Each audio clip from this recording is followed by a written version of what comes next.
Je préfère vous prévenir, l'homme présenté dans cette vidéo est un monstre. Aujourd'hui, je vous emmène en Allemagne durant l'une des périodes les plus sombres dans notre histoire, l'Allemagne nazie, à la rencontre de Reinhard Heydrich. Il est l'homme de l'ombre responsable de l'un des plus grands crimes de l'histoire de l'humanité. Surnommé le boucher de Prague, il était l'homme de confiance de Hitler. Alors engageons-nous dans l'un des récits les plus sombres du XXe siècle, à la découverte d'un homme à la cruauté implacable et l'un des instigateurs de la solution finale.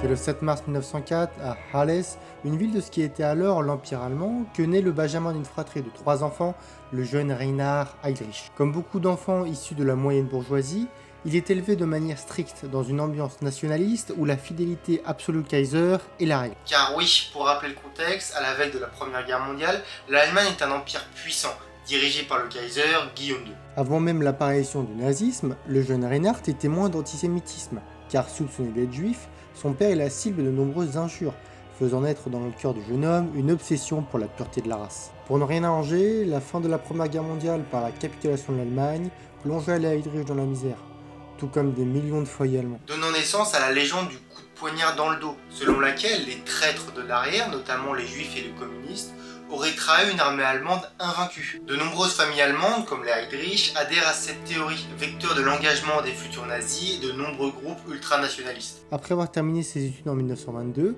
comme de nombreux jeunes hommes à cette époque, Reinhard s'engagea dans l'armée, plus précisément dans la Reichsmarine. Brillant davantage par ses talents sportifs et musicaux et par ses liaisons amoureuses que par ses capacités de soldat, il réussit malgré tout à devenir en 1930 enseigne de vaisseau, un sous-officier. Mais sa carrière dans la marine est brutalement interrompue en 1931. Ce fut suite à l'annonce de ses fiançailles avec Lina von Osten, qu'il épousera quelques temps plus tard, qu'il est traîné devant un tribunal d'honneur. Là-bas, une jeune fille accusa Heydrich d'être déjà fiancé avec elle. Et comble de la malchance, celle-ci serait la fille d'un ami de l'amiral Roder, ministre de la marine. En eux-mêmes, les faits étaient relativement mineurs et ne devaient pas avoir de réelles conséquences. Mais lors du procès, Heydrich se serait montré insultant et méprisant, faisant preuve de mauvaise foi et d'arrogance. Le verdict fut sans appel et Heydrich fut renvoyé de la marine pour indignité le 1er mai 1931.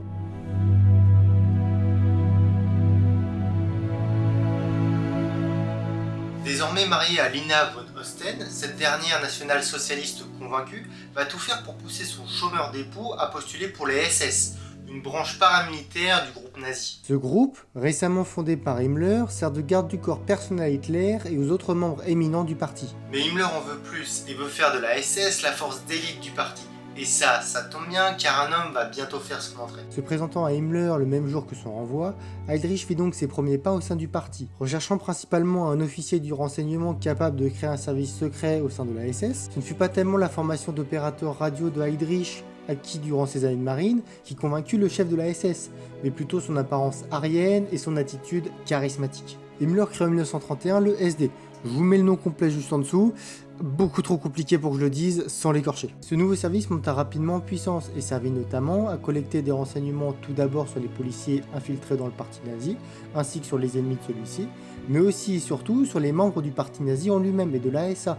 Et ça va avoir son importance un peu plus tard. Organisateur brillant malgré son amateurisme, Heydrich connaît une ascension rapide dans l'ombre de Himmler, et est même nommé par celui-ci à la tête du SD en janvier 1932, faisant d'Heydrich le second homme le plus important de la SS. Mais pour l'Allemagne, des heures sombres approchent, car le 30 janvier 1933, Hitler est nommé chancelier du Reich par le président Paul von Hindenburg.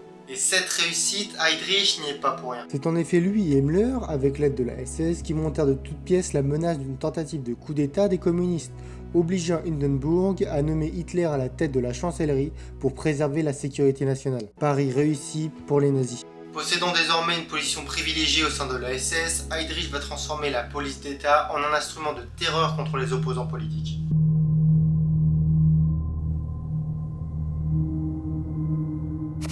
Aucun nom ni aucun statut social ne freine le second de la SS. Il alla même jusqu'à demander de faire interner au camp de Dachau le prix Nobel de littérature, Thomas Mann, pour ses positions marxistes et judéophiles. Je précise qu'à cette époque, les camps n'étaient pas encore des camps de concentration, mais des camps de rééducation politique. Heydrich n'était pas l'un des premiers partisans d'Hitler, comme un Göring ou un Goebbels, et à cet égard, il joue une des seules cartes qu'il a en sa possession, le radicalisme du dernier converti.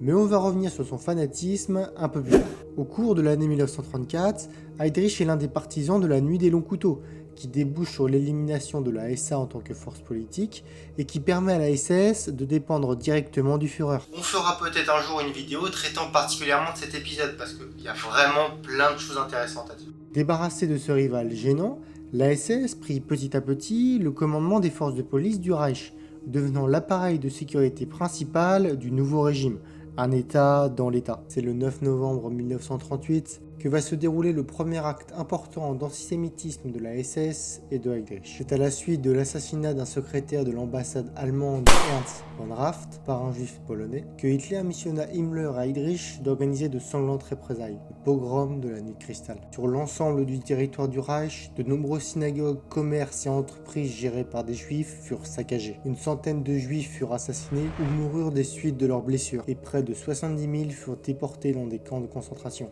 Au total, le pogrom et les déportations qui le suivirent causèrent la mort de 2000 à 2500 personnes. Événement majeur de la vague antisémite qui submergea l'Allemagne dès l'arrivée des nazis au pouvoir, la Nuit de Cristal fait partie des prémices de la Shoah. Dans ce Reich SS, Rainer Heydrich est le numéro 2 incontesté, le bras droit de Himmler. Mais son ambition démesurée et sa haine des juifs l'amènent à commettre l'un des pires crimes de l'histoire de l'humanité qui fera plus de 6 millions de morts. Hitler et Himmler sont tous les deux obsédés par la question juive et leur conspiration mondiale. En excellent stratège politique et organisateur hors pair, Heydrich va étendre au cours de la guerre le réseau de la SS sur l'ensemble des territoires conquis. Personne ne peut échapper à l'emprise des SS. Heydrich est fixé comme objectif de débarrasser l'Europe des Juifs. Et début 1942, c'est l'heure de passer aux choses sérieuses. C'est au mois de janvier que Heydrich convoqua les plus hauts représentants du Reich à la conférence de Yannsee à Berlin. Là-bas, il mit en place les rouages de ce qui deviendra la solution finale à la question juive. Bien sûr, il ne peut être séparé d'Hitler et de Himmler en tant qu'inspirateur et partisan de cette politique.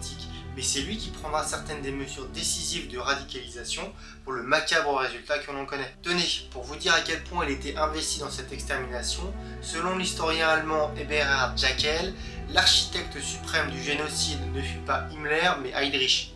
Il poussa Hitler lui-même. En parallèle de son activité d'organisateur de la solution finale, Heydrich a été nommé en septembre 1941 gouverneur de Bohême-Moravie par Hitler. Lui conférant une importante extension de ses pouvoirs, cette nomination permet en outre à Heydrich d'avoir des rapports directs avec les plus hauts dirigeants du Troisième Reich, sans devoir passer par l'intermédiaire de Himmler. Il est persuadé qu'elle va lui conférer un profil d'homme d'État et non plus de simple second de la SS. Mais maintenant, voyons comment le gouverneur de Bohême-Moravie a réussi pour faire de son territoire l'un des plus pacifiés de toute la guerre. Voulant rapidement étouffer toute volonté de résistance en République tchèque, Heydrich va utiliser son arme de prédilection, la terreur.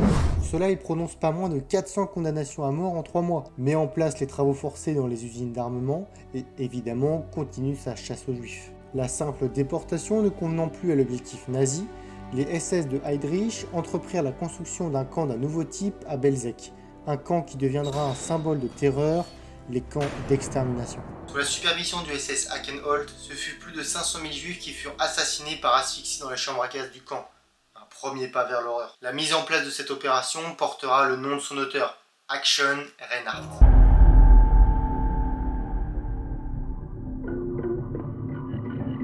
Au matin du 27 mai 1942, Heydrich est au fait de sa puissance. SS Obergrundführer et gouverneur de Bohême-Moravie depuis 8 mois, directeur du RSHA, décoré à de nombreuses reprises et reconnu par les plus hautes personnalités du Reich, dont Hitler en personne. Mais ce matin, en se rendant à son bureau de Prague comme à ses habitudes, tout va basculer. Sur cet itinéraire, 3 résistants tchécoslovaques en provenance d'Angleterre l'attendent. Petite information qui a son importance, Heydrich voyageait constamment sans escorte. Car il savait, en plus d'avoir un ego surdimensionné, le poussant à croire que personne n'oserait s'attaquer à lui, que toute tentative d'atteinte à sa personne entraînerait de sanglantes répressions. Mais Londres veut tout tenter pour le supprimer. L'un des 3 hommes postés enquêteurs prévient ses coéquipiers de l'arrivée imminente de la voiture. Alors que la voiture ralentit pour prendre un virage serré, c'est ce moment précis que choisissent les assaillants pour essayer d'éliminer le général SS. Mais malheureusement pour eux, l'arme du premier assaillant s'enraye. Ne perdant pas son sang-froid, le second homme lance une grenade à main sur la carrosserie de la voiture. touchant Heydrich par ses éclats. Pensant avoir raté leur coup, les 3 assaillants profiteront de ce moment pour s'enfuir. Le chef SS est transporté en urgence à l'hôpital. Sa blessure en soi n'est pas mortelle, mais en traversant le siège, les éclats de carrosserie ont également fait pénétrer dans la plaie des particules du rembourrage de cuir des sièges de la voiture. Le 4 juin 1942, Heydrich meurt à 38 ans d'une septicémie foudroyante. Ainsi s'éteint l'un des pires monstres de la Seconde Guerre mondiale. 4 jours après la mort de leur chef, les hommes de la police de sécurité encerclent le village de Lidis, soupçonnés d'avoir abrité les résistants. Les 184 hommes du village sont exécutés par la SS, les femmes quant à elles seront toutes déportées au camp de concentration de Ravensbrück. Malgré les arrestations et la mort des 3 résistants tchécoslovaques, les répressions se poursuivirent impitoyablement, faisant jusqu'à plus d'1 millier de victimes. Salué lors d'une grandiose cérémonie par Hitler et Himmler, le boucher de Prague sera enterré avec les plus importants honneurs nazis au cimetière des Invalides à Berlin le 9 juin 1942.